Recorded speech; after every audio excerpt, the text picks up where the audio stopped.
Donc, avez-vous des questions sur l'Islande? Non, moi, c'est comment on finance ça. C'est quoi OK. Le coût de l'Islande, c'est 5 500. OK? Ça, c'est le montant global. Sur le 5 500, il y a environ 3 500 qui sert à payer le voyage. Il reste 2 000 $ pour la maison du CLD. OK?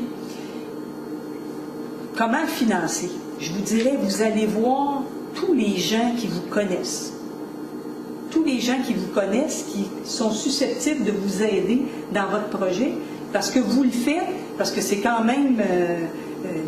il va falloir les marcher, les kilomètres. Hein? Je veux dire, donc, vous allez vous dépasser. Vous allez vous dépasser, vous allez participer à une expédition au profit d'un organisme.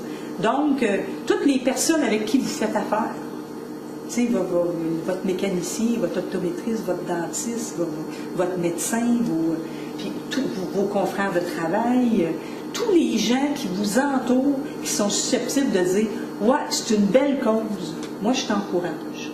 Mais c'est tous ces gens-là qui font en sorte que vous allez être capable de faire votre levée de fonds. C'est sûr que ça dépend de votre entourage, ça dépend aussi de du temps dont vous disposez pour être capable d'organiser des activités de financement. Il y en a qui font des méga-ventes de garage, il y en a qui font tirer un saut en parachute, je vous dis ça parce que il y en a une qui a fait ça à un moment donné. Juste ça, elle a ramassé 2 500 $. Fait que quand même, tu sais, un saut en parachute, ça coûte quand même très cher. Puis elle vendait ses billets 20 $, mais elle en a vendu énormément. Donc, tu sais, c'est plein de trucs, d'idées qu'on partage aussi en même temps en entraînement pour vous aider à dire, il y en a aussi qui peuvent se mettre ensemble, dire, regarde, on peut organiser une activité.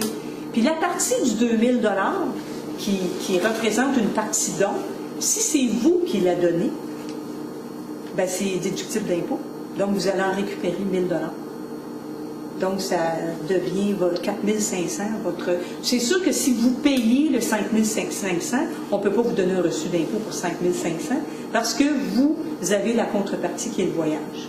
C'est sûr que vous ne pouvez pas avoir un reçu d'impôt, mais toutes vos activités de financement qui fait que l'emballage chez Maxi, ça va niaiseux, là, mais ça fonctionne. T'sais. Donc, il y a plein d'idées comme ça que vous pouvez faire organiser. Souper spaghetti, je vous dirais, embarquez pas là-dedans parce que c'est vraiment pas payant. Ça rapporte pas beaucoup et c'est beaucoup d'énergie puis beaucoup de temps pour vendre les billets, etc. Les soupers spaghetti, c'est pas vraiment intéressant. Mais si vous voulez, je sais pas, moi, organiser une parade de mode ou vous inviter les confrères, les consoeurs de travail, ça peut être intéressant parce que les boutiques ne vous coûteront rien. Vous pouvez organiser, je ne sais pas moi, des 100 cassettes, 20 fromages, ça c'est vraiment intéressant et c'est très couru. Mais je vous dirais que votre réseau autour de vous, c'est vraiment les personnes les plus susceptibles de vous aider. Le montant que vous pouvez ramasser, ça dépend de chacun. Mais moi, je pense que la première question, c'est combien, moi, je serais prête à payer pour un voyage comme ça? Combien je paierais pour un voyage comme ça? Un voyage en Islande comme ça, je vous dirais 2 semaines, c'est sûr que ça ne vous coûterait pas moins de 4 000. OK? Donc, si vous vous dites en partant, moi, là, j'irais jusqu'à 3 000, 3 500 pour dire que je me paierais ce voyage-là. Vous ramassez le reste, puis il y en a qui décident de payer vraiment la valeur du voyage, puis de dire, regarde, de toute façon, si j'irais, je le paierais. OK? Puis, ils font des activités de financement pour aller ramasser le montant qui reste pour financer la partie qui reste à la maison du CLD. Donc, il y a plusieurs façons de voir les choses. La plupart des gens qui vraiment s'investissent dans la levée de fonds, là, je vous dirais qu'ils ramassent pas mal. Combien tu as ramassé? Non, mais c'était un témoignage quand même. Je sais, moi, c'est sûr. J'ai tellement travaillé, puis le Kilimanjaro coûtait 7 000? 8 000. 8 000? Je l'ai presque atteint. Oui. Mais c'est du travail, les petites habits. avec aucun... ça me disait pas... Je voulais pas faire des activités parce que Non, toi, moi... tu n'as pas fait d'activité. Non, parce que je me suis dit, réveillez-vous, là, c'est un centre local de déficience intellectuelle. Alors, vous n'en avez pas d'enfants comme ça? Non, merci, mon Dieu. En connaissez-vous qui en ont? Oui. Mais j'ai une feuille. Et une maison à laquelle des fois, je suis arrivée là, mais bon, on va te donner 10 piastres. C'était comme me débarrasser de moi. J'ai dit non, j'ai dit, gardez, ça serait beaucoup plus profitable pour vous si vous... J'ai dit, premièrement, un reçu d'impôt commence à 20 $. Moi, j'ai dit 10 piastres. Qui vous dit que je ne le mettrai pas dans mes poches? Puis j'ai dit, bon, ben, ça, j'ai dit, si vous voulez vraiment, j'ai dit, remplissez la feuille, il m'a vous l'écrire, tout ça. Puis j'ai dit, vous allez avoir un reçu d'impôt. Puis j'ai dit, moi, puis j'ai dit, m'emmener ça. Puis j'ai dit, vous allez avoir votre chose. Ils m'ont donné 20 piastres. Ils me donnaient 10 piastres. Oui, on a modifié un peu aussi. Avant ça, on donnait un reçu à 10 $. Puis après ça, on s'est rendu compte que... 20 fonctionne. Puis 5 ans. Hey, même des fois, j'arrivais en quelque part, là, puis on me disait, bon, ouais, attends, tu parles de ça, emmène-moi dans ça, là. Des fois, tu viendras me voir. C'est honnête, je restais surprise. Je en donnais des feuilles. C'est sûr qu'il ne faut pas avoir peur de demander. Ça, c'est clair, il ne faut pas avoir peur de demander. Le pire qui peut arriver, c'est qu'ils disent non. T'sais. Mais il ne faut vraiment pas avoir peur de demander, puis d'aller voir les gens d'affaires, les gens que vous côtoyez pour dire, hey, regarde, c'est quand même une très belle cause. C'est tout un complexe ici là, pour des personnes handicapées. Ça n'existe pas ailleurs.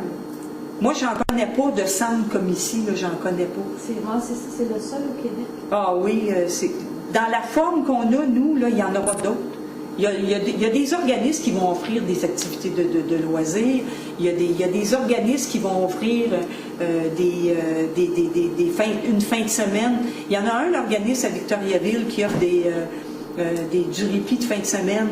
Mais les familles ne peuvent pas aller là plus que 7-8 fois par année. T'sais, donc, c'est pas accessible tout le temps. Nous, on est ouvert 365 jours par année ici. Là. À Noël, on a des gens ici. Là. Les gens qui n'ont pas de famille, qui sont tout seuls, on leur fait un party de Noël ici. Là. On ferme pas. On ferme pas les vacances de la construction. Les gens ont besoin de nous. Donc, on est là tout le temps. On est là quand ils ont besoin de nous. Là, c'est la MRC qui s'est investie. Tous les maires de la MRC de l'Érable d'ailleurs, sont en réunion ce soir. Ils doivent parler de nous, j'espère, que les oreilles me cillent. Mais ils nous appuient à 100%. Ils ont tous envoyé une lettre à l'Agence de la santé pour dire ça n'a pas de bon sens, on est derrière cet organisme-là, c'est impossible que ça ferme. Tu sais. Puis ils se font encore tirer l'oreille. Monsieur Allaire de l'Agence de la santé, il continue à maintenir qu'on fait du dédoublement. Mais du dédoublement avec qui? Moi, j'aimerais qu'il me les nomme, ces organismes-là, chose qu'il ne fait pas. Donc, puis je ne dénigre pas les autres organismes. Chacun a sa mission. Tous les organismes sont importants, sauf qu'on est le seul à ne pas être subventionné. Et c'est un non-sens parce qu'on est le seul à offrir tous ces services-là. On a même une entente avec le C3S Arthabasca-Érable pour le répit dépannage pour les familles naturelles. C'est quand même pas rien. Ça veut dire qu'on a quand même une expertise qui est intéressante. Si le C3S s'associe à nous, là, c'est sûrement pas parce qu'on est un organisme de broche à foin. Là. Il y a quand même un climat de confiance, puis ils savent qu'on est capable de rendre les services que les familles ont besoin.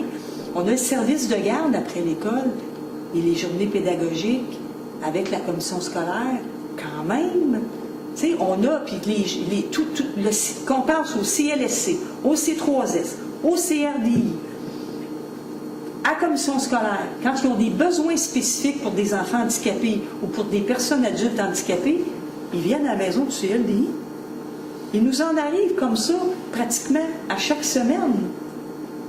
Ah, ben, c'est CLSC qui nous a référé à vous, ou c'est CRDI. Ah, regarde, une famille, une nouvelle personne handicapée, et il y a besoin de services, on s'en vient ici. Bien, on veut bien, là, mais on ne peut pas payer pour tout le monde. Là. Parce qu'il y a des organismes là-dedans qui ont des budgets. Puis ces budgets-là, ben, il faudrait peut-être qu'ils soient vraiment appliqués à la bonne place.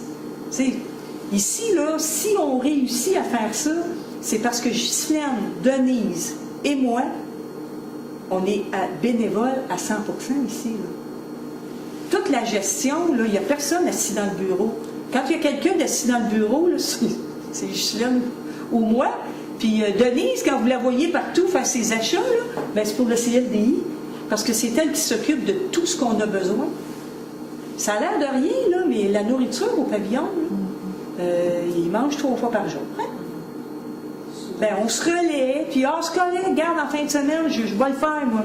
Je vais faire ça, ça, ça. C'est comme ça que ça fonctionne. Puis c'est comme ça qu'on peut arriver à le faire.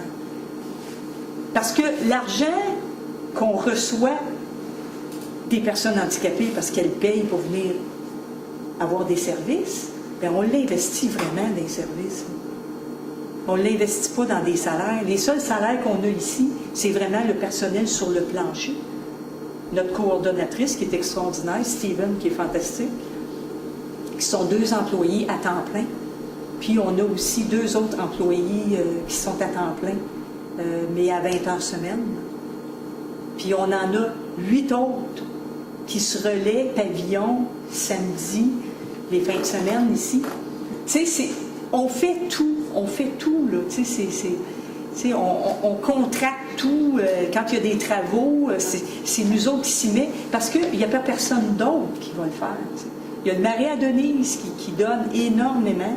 On a aussi une famille naturelle, un monsieur qui vient, Gaétan, qui nous a toutes repeints ici. Fait que, tu sais, on en a des personnes comme ça, mais sur le plancher, on ne peut pas. Sur le plancher, ça serait beaucoup trop compliqué. Puis, en plus, ben, ça prend une formation quand même pour venir travailler avec les personnes. Il faut que ces personnes-là soient fortes.